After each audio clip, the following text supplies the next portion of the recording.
Tapi kami konfirmasi lagi ke Pak Jokowi, Pak, nanti kehadiran Bapak di sidang akan seperti apa, dan beliau tegaskan bahwa nanti saya akan hadir di persidangan dan menunjukkan ijazahnya. Jadi itu hal-hal yang mungkin kalau selama ini masih dipertanyakan oleh berbagai pihak mengenai Pak Jokowi nggak akan hadir, ijazahnya tidak akan tunjukkan, itu tidak benar. Dan kami tegaskan Pak Jokowi akan hadir nanti di persidangan dan menunjukkan ijazahnya. Dari SD sampai Semua dari SD, walaupun yang dipersoalkan yang S1. UGM mungkin, tapi yang sebelum-sebelumnya Pak Jokowi juga berkenan untuk menunjukkan. Itu pada saat sidang apa? Yang nanti di kasus Polda Metro Jaya.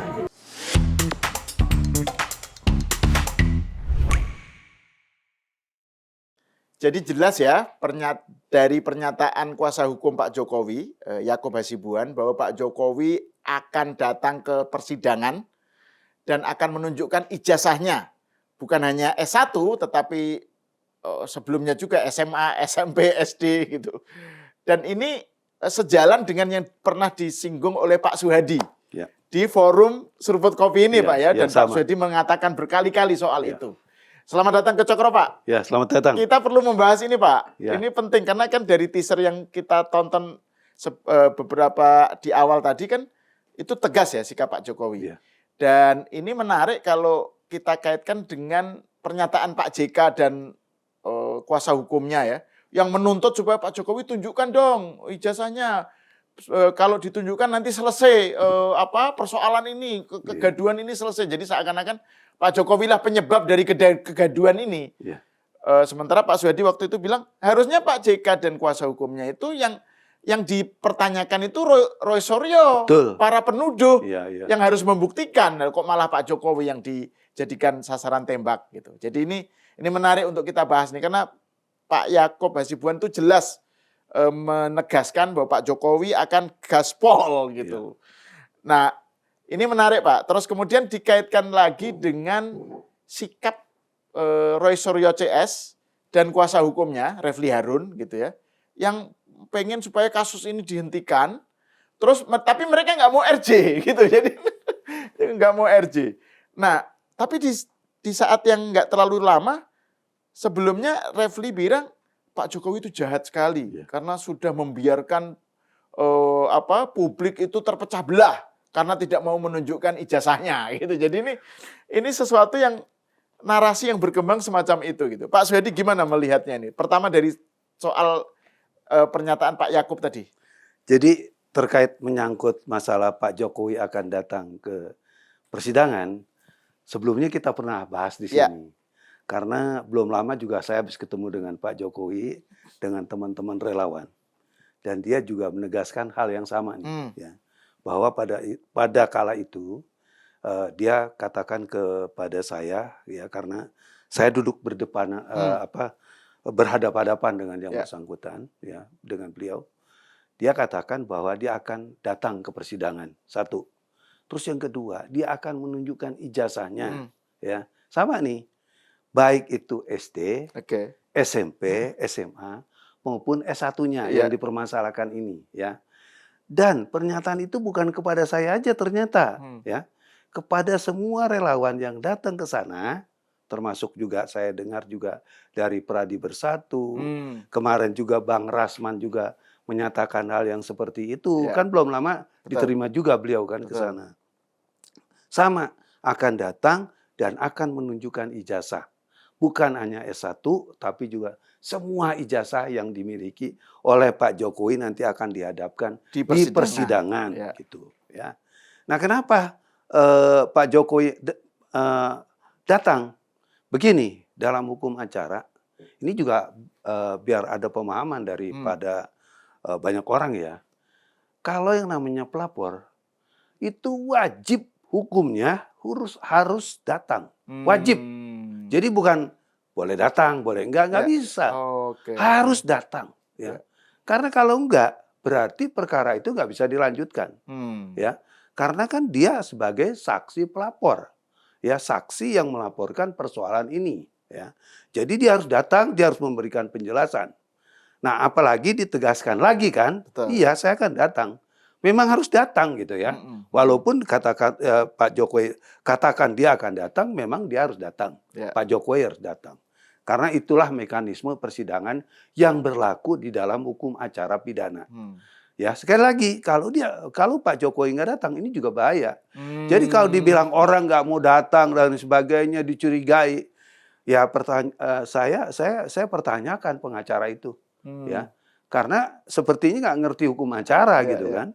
Karena kalau dia mengerti hukum acara itu saklek bahwa yang bersangkutan sebagai pelapor harus datang dan harus memberikan keterangan di pengadilan. Itu bahasa Jadi hukum. kalau gitu. dari sudut hukum acara, fakta bahwa Pak Jokowi melaporkan ke Polda Metro Jaya saat itu sebenarnya implisit sudah terkandung kesimpulan bahwa Pak Jokowi pasti akan hadir, Ya. gitu Pak ya, di persidangan. Nggak Betul. mungkin kalau lapor tanpa hadir, gitu ya. Nggak bisa itu, Nggak bisa. Oke, Nah oke. ini berbeda. Mungkin selama ini kan orang lihat Pak Jokowi kalau lagi ngajukan gugatan ke pengadilan, kok Pak Jokowi nggak datang gitu kan? Ya, Pak Jokowi nggak pernah ada. Barangkali itu yang menjadi persoalan. Saya gugat juga nggak datang misalnya. Orang lain maksud saya, bukan saya. Orang lain menggugat. Itu ada narasi semacam Ya, itu. ada gitu orang lain menggugat, Pak Jokowi nggak datang. Ya karena memang di dalam hukum acara perdata ya, Perdata, itu ya. berbeda dengan hukum acara pidana. Oke. Kalau hukum acara perdata ya itu sifatnya seorang lawyer tuh aktif.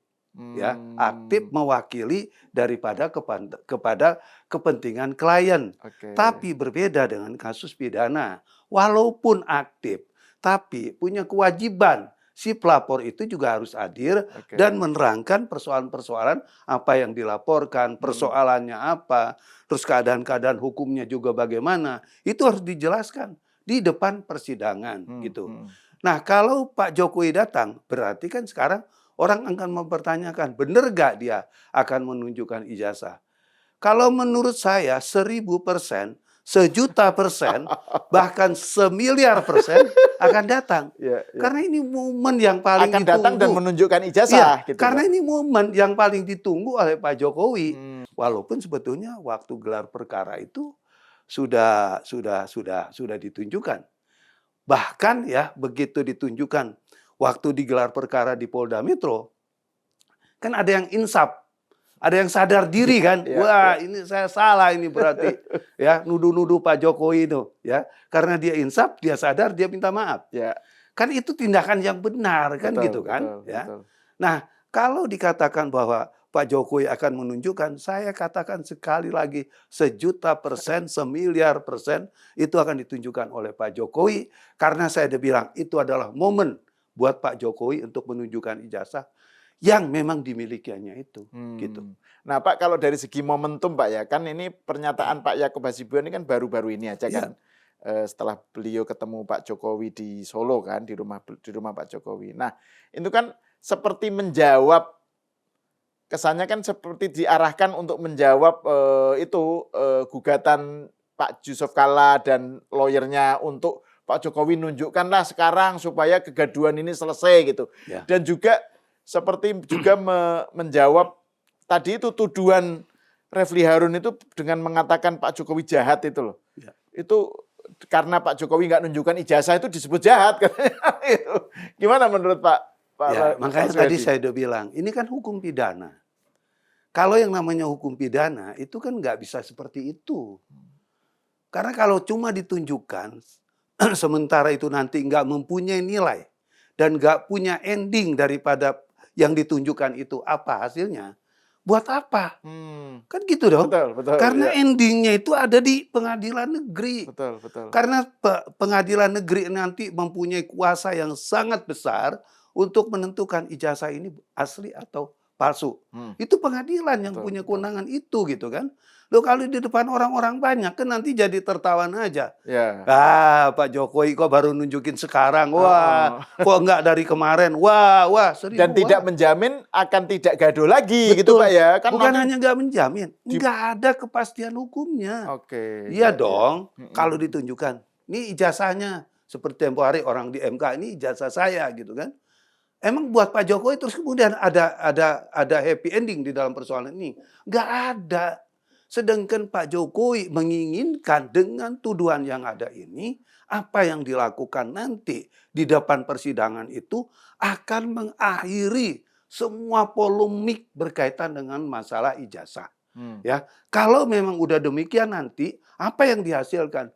Berarti di situ ada vonis, ya. Vonis yang menyatakan ijazah Pak Jokowi itu asli atau palsu.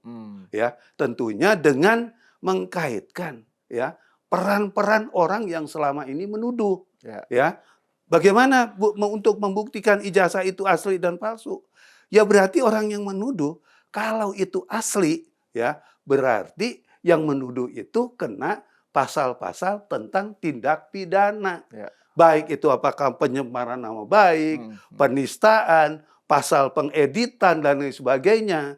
Maka nanti vonisnya ya itu akan menjatuhi hukuman kepada orang yang bersangkutan. Kalau sudah seperti itu berarti ijazah Pak Jokowi tidak lagi perlu diragukan lagi, itu clear ya dan itu final bahwa ijazahnya asli. Itu. Ya. Nah, Pak ini kan kalau dalam dalam hukum kan harusnya seperti yang ditegaskan Pak Suyadi berkali-kali di Seruput.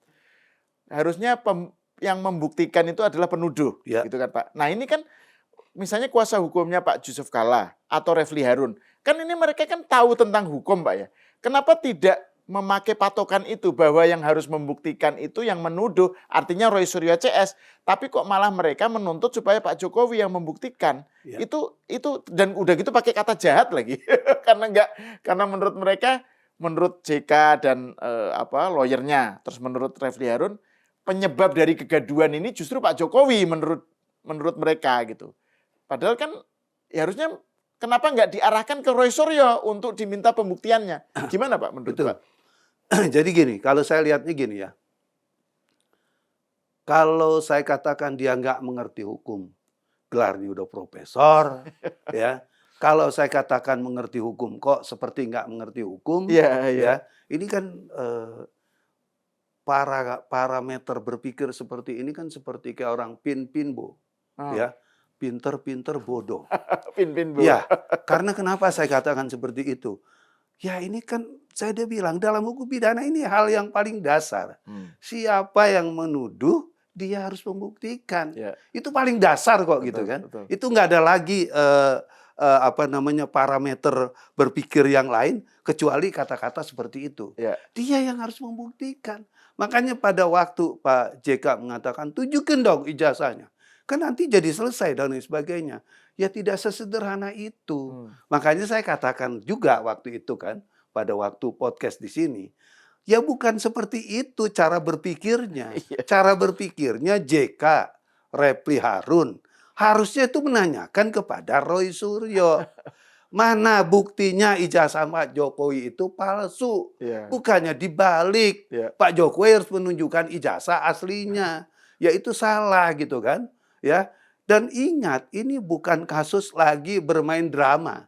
Ini kasus pidana yang setiap kali melakukan suatu perbuatan jahat di mana ada mens reanya di situ ya, itu masuk dalam lingkup hukum pidana. Nah, kalau masuk dalam lingkup hukum pidana bagaimana? Ya itu harus diproses. Diprosesnya di mana? Ya di Polda, di penyidik.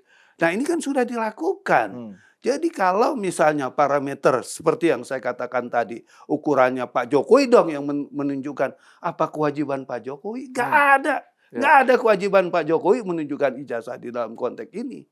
Karena hukum pidana seperti yang saya katakan tadi, sederhana saja kok. Siapa yang menuduh dia harus membuktikan. Itu clear itu di situ. Nah itu Pak, kalau kita lihat selain soal tadi itu hal yang bermasalah dari logikanya Refli Harun dan Pak JK dan kuasa hukumnya tadi itu ya. Tuntutan mereka kan kasus ini dihentikan aja deh, tapi mereka nggak mau RJ gitu. Jadi ini kan pengen enaknya saja itu setelah melakukan serangan sedemikian masif kepada Pak Jokowi, terus minta udahlah Pak Jokowi nggak usah lapor deh gitu ya, dicabut aja laporannya. Tapi kami juga nggak mau RJ gitu. Gimana Pak? Ini gejala apa ini Pak? Ya, ini gejala orang-orang setengah panik, setengah kalut. Iya, Menurut iya. saya gitu ya. Ya. Karena kenapa? Ya ini kan istilahnya sebentar lagi ya pintu P21 ya itu semakin terbuka. Ya. Karena saya yakin kok kalau ini nggak berlama lagi lah. Betul, betul. Ini dalam waktu dekat ini. Ya. Malah isunya yang saya udah dengar, isunya sepertinya sudah P21. Oh, Tapi oke. dari kubu sana masih tetap menolak, belum ada P21 karena memang begini. Kalau kita melihat pada parameter kerja penyidik ya atau katakanlah dalam hal ini penuntutan, begitu P21 itu diumumkan. Cuman kan saya tahu kasus ini muatan politiknya besar. Ya. Terus kemudian juga kepentingan orang banyaknya juga besar.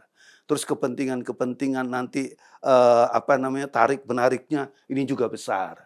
Barangkali ada suatu pemikiran dari penyidik kapan momen ini akan diumumkan gitu. Karena yang saya dengar itu sebetulnya sudah P21.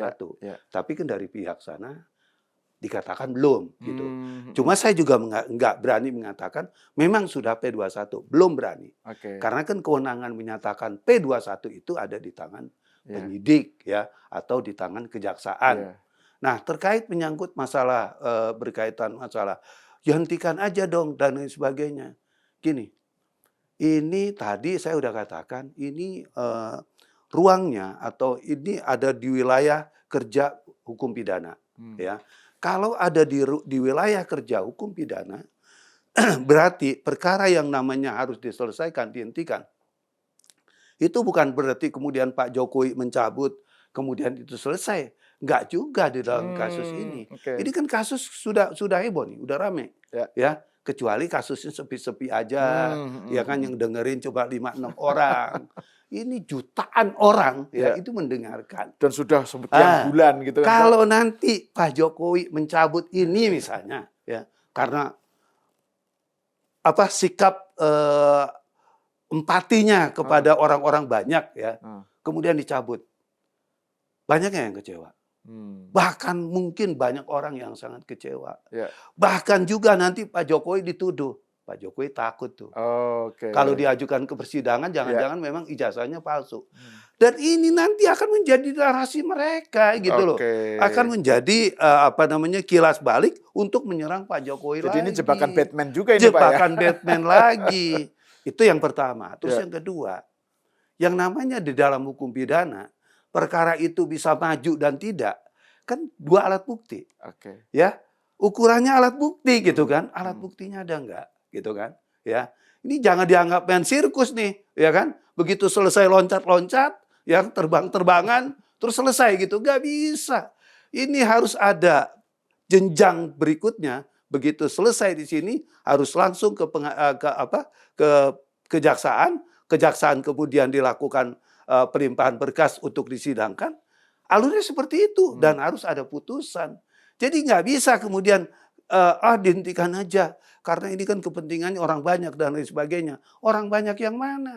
Kalau saya melihat nggak ada orang banyak di dalam persoalan ini. Cuman yang punya kepentingan bagaimana meminta ini dihentikan. Cuma mungkin 10 sampai 15 orang barangkali gitu kan. Ya, Roy Suryo, Tipah, pengacaranya mungkin Pak JK. Kan gitu kan. Dan orang-orang yang di belakangnya itu.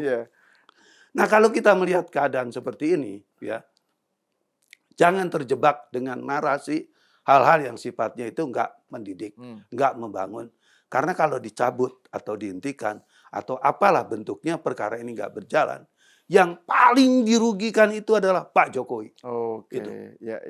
Dan kita juga betul, sebagai orang yang selama ini mengawal kasus ini gitu. Betul. Nah itu Pak, itu kan yang menarik itu kan tadi Pak Suyadi bilang bahwa ini timnya Roy Suryo CS ini dan Refli Harun CS ini kayaknya gejala panik nih, gitu kan? Betul. Tapi di sisi lain juga masih angkuh ya, karena mereka nggak mau RJ gitu. Jadi pengen menghentikan tanpa RJ gitu. Jadi ini di satu sisi kayak pengen mendapatkan kebaikan hati dari Pak Jokowi gitu ya, supaya dihentikan atau supaya dicabut. Tapi saya nggak mau RJ gitu. Jadi kayak nggak mau ngaku salah juga gitu. Gimana itu Pak? Sebetulnya apa iya sih dia nggak mau RJ? Barangkali mungkin kan sebetulnya pintu masuk RJ-nya itu yang nggak ada. Gitu kan? Iya dong. Ya. Aku yakin kalau Pak Jokowi ngomong, ya siapa aja yang mau datang ke sini silakan, Iya, iya, saya iya. terima. Saya yakin kok Roy Suryo itu naik pesawat jet paling cepat ke Solo gitu loh. Yang Tifa bisa juga 2 ya? menit selesai sampai di sana gitu Ya, kan. ya, Roy dan Ya, Tifa langsung iya. gercep Tapi ke kan Solo. memang Pak Jokowi kan udah bilang di depan saya, di Mm-mm. depan semua relawan, termasuk juga kemarin di depan kuasa hukumnya kan, bahwa Pak Jokowi tidak mau perkara ini berhenti. Hmm. Kalau perkara ini memang harus berlanjut, nggak mau berhenti, berarti kan harus maju ke persidangan. Ya, Kalau harus maju, ya harus ada tersangkanya. betul. Kalau kemudian semua dia dipretelin satu-satu nggak ada tersangkanya, ya perkaranya nggak ada Iya, gitu ya, nggak jalan, ya nggak ada persidangan, nggak ada penyelesaian perkara ini benar dan tidaknya gitu kan? Iya, jadi mereka bilang nggak mau RJ, sebenarnya bukan nggak mau karena memang pintunya nggak ada. Nggak gitu, Pak. ada. Pak Jokowi nggak memberikan pintu untuk Iya, Roy iya, Suryo iya, iya. terutama lah. Iya, iya. Ya, saya pastikan 1000%, 1.000.000%, ya RJ untuk Roy Suryo no. Hmm. Dan Tifa juga kan sekarang juga udah mulai nggak seaktif dulu Ya, gitu ya. ya. Tapi Roy Suryo itu yang paling. Mungkin diam-diam ada di Solo terus kali.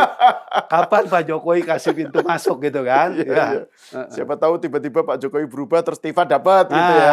Gitu. Tinggal Roy sendiri gitu. Betul. Nah ini Pak, ini ada video dari, ini menarik, saya pengen membicarakan ke sesuatu yang pernah dikatakan oleh Pak Suhadi di awal obrolan kita di Seruput ya, di Ya. Cokro Pak ya. Ini ada video Ferry Irwandi, kita lihat lah ini. Ya. Halo Pak Jokowi, ijazahnya palsu atau asli? Asli. UGM asli nggak yang ngeluarin? Asli. Selesai. Sesimpel itu. Sampai nggak bang, masih ada peluang itu. Yang penting ada foto aslinya, diuji forensik ke Singapura. Ngapain? Ini menarik nih pernyataannya Ferry nih Pak. Karena kan dia bilang kasusnya sederhana aja kok. Kalau Pak Jokowi bilang, ditanya apakah asli? Asli. Iya. UGM bilang asli. sudah selesai gitu. Iya. Ini persis seperti yang dinyatakan oleh Pak Suhadi di awal dulu kita diskusi itu Pak, di Cokro. Gimana menurut Pak Suhadi? Sebenarnya kasus ini sesederhana itukah gitu harusnya? Ya memang secara faktual suatu peristiwa pidana berkaitan dengan dugaan adanya ijazah palsu itu kan sederhana aja kok, ya. Karena yang namanya ijazah itu kan dikeluarkan oleh lembaga, lembaga pendidikan. Dalam hal ini apa? Kampus yang namanya UGM. Ya kalau UGM orang yang memproduk ijazah itu sudah mengatakan benar itu asli dikeluarkan oleh UGM, Pak Jokowi kuliah di sana, selesai, nggak ada lagi gitu kan. Makanya saya selalu mengatakan harusnya idealnya kasus semacam ini nggak perlu berlama-lama. Ini hampir setahun lebih loh langsung seperti ini kita terus bertemu di sini dalam rangka membahas hal yang sama terus gitu kan. Sebetulnya hal yang sederhana aja kok. Tinggal ditanya UGM-nya ya kan bagaimana ini asli atau tidak, benar nggak dikeluarkan dari sana karena kepentingannya kepada hukum material ya tentunya bukan hanya ijazah yang ditanyakan tapi teman kuliahnya, terus juga nilainya, terus juga mungkin KKN-nya, terus dosen-dosennya, itu kan semua ada diperiksa. Betul. Tapi kenapa persoalan yang sederhana ini nggak sesederhana yang kita bayangkan dalam konteks pemikiran kita? Karena memang ada kepentingan besar yang mau mengacaukan persoalan ini. Apa? Ya itu tadi, bagaimana? Ya. Legasi Pak Jokowi hancur gara-gara persoalan ijazah. Itu target itu aja mereka yang saya lihat. Target gitu. mereka itu. Pak. Target mereka itu. Sebenarnya jadi kan, apapun yang dikerjakan oleh penyidik, apapun yang dikatakan oleh UGM, apapun yang dikatakan oleh teman-teman kuliahnya Pak Jokowi, apapun yang dikatakan oleh dosennya, tetap Roy Suryo 1000% nggak percaya. Iya betul. Ini kan persoalan yang menurut saya ini naif pemikiran seperti ini gitu loh. Kalau memang orang-orang atau katakanlah pihak-pihak yang saya sebutkan tidak dipercaya, terus percayanya kemana? Ke pasar pramuka gitu. Kan aneh gitu loh, ya kan? Nah, ini menarik. Ini perguruan tinggi nomor 1 loh, ya kan? Betul. Nah, ini menarik kan, harusnya kan kalau pakai yang tadi dikatakan Pak Suhadi dan juga tadi yang Ferry Irwandi kita lihat di potongan videonya kan harusnya itu masalah ini harusnya udah selesai sekian bulan lalu Pak kan karena ketika UGM sudah menyatakan asli udah case close sebenarnya kan Pak ya. Tapi kan ini berlarut-larut dan tadi yang seperti Pak Suhadi bilang ini UGM nggak dipercaya, Kabar Eskrim Bareskrim nggak dipercaya, Temen kuliahnya KPU nggak dipercaya, dosennya teman nggak kuliahnya dipercaya. Pak. Iya. Terus tapi di sisi lain, Roy Suryo CS datang ke MK, datang ke DPR, datang ke tempat-tempat yang malah justru kayak pengen Nggak ada hubungannya. Iya, nggak ada hubungannya secara Iya. langsung dan pengen memperpanjang masalah gitu. Jadi ini yang lembaga yang harusnya otoritatif nggak dipercaya, terus malah datang ke tempat-tempat yang justru membuat masalahnya jadi melebar kemana-mana gitu. Gimana Pak Suyadi ngelihatnya ini? Kalau saya kan sederhana aja melihat persoalan ini, ya. Cantolan Roy Suryo dalam rangka menyelamatkan diri dia nih menjelang tenggelam, Oh, ya. Barangkali ya itu tadi manuver-manuver yang tidak relevan, manuver-manuver yang tidak masuk dalam hasanah hukum pidana itu dilakukan gitu kan. Ya seperti contoh nih, kita lihat bukan hanya dia datangin ke MK dan lain sebagainya.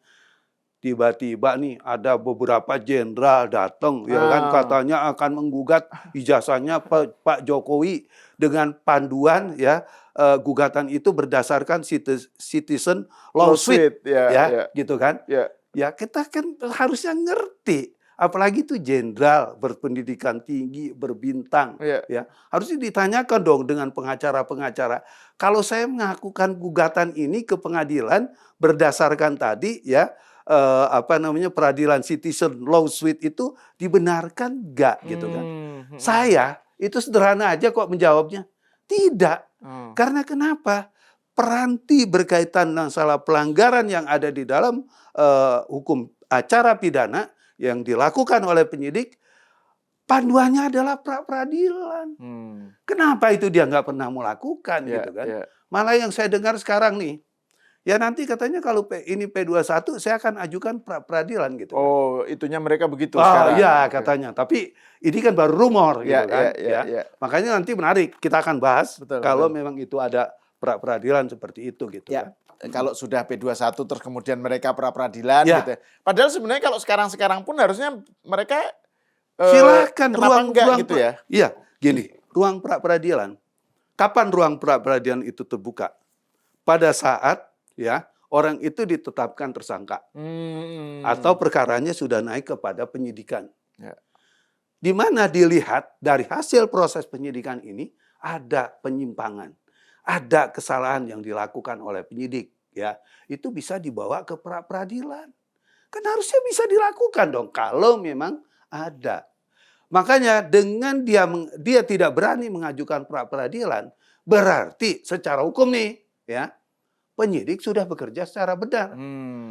Penyidik sudah bekerja sesuai dengan tupoksinya. Kalau udah berbicara tentang kebenaran tupoksi yang dilakukan oleh penyidik, berarti kan sebetulnya Roy Suryo juga mengakui, saya salah nih kelihatannya nih, dalam rangka menuduh-nuduh ijazah Pak Jokowi ini, gitu. Makanya dia cari cantolan, ya dia nggak mau berani ke sana kan, yang mana aja yang penting kan istilahnya jalan keluar katanya gitu kan. Walaupun kadang-kadang menjadi kesannya ngawur gitu. Makanya ini kan sebetulnya kalau saya lihat ini kan hal-hal yang tidak mendidik. Hal-hal yang tidak komprehensif secara hukum bahwa langkah-langkah seperti itu dilakukan. Harusnya kan memberikan pendidikan hukum yang baik dong kepada banyak orang. Bukan memberikan kekeliruan dalam penafsiran hukum. Saya nggak ngerti penafsiran apa itu yang dilakukan sampai datang ke MK, datang ke mana itu ke pengadilan perdata. Orang ini kasus pidana kok dibawa-bawa kepada perdata. Gitu kan. Ya itu. Ini kita lihat lah nanti kayak kalau sebentar lagi ada P21. Nah ini kita lihat perkembangannya gitu Pak ya. Jadi tapi menurut saya sih kalau dilihat dari bahwa Pak Yaakob Hasibuan datang ke tempat Pak Jokowi itu gejala tanda-tandanya memang sudah dekat ini Pak P21 ya, ini barangkali Pak. memang sudah P21. Oke. Kan ke sana melaporkan. Tapi kan saya udah bilang tadi, ini kan bukan perkara sembarangan. Betul. Walaupun sebetulnya bicaranya tentang ijazah palsu. Iya. Tapi kepentingan penyidik ini kan juga konteksnya dalam rangka bagaimana nanti ini menjadi smooth. Gitu. Cuman saya satu minta tolong. Kalau nanti P21, tahan Roy Suryo. Karena dia sudah sangat tidak kondusif berkaitan dengan menyikapi kasus ini. Oke, terima kasih Pak Suyadi atas obrolannya dan Saya kira ini akan berlanjut Pak, diskusi kita nanti Pak. Kalau udah P21 seru lagi ini Pak. Oke, terima kasih Pak Suyadi. Pemirsa sampai di sini dulu. Kita berjumpa lagi di episode selanjutnya.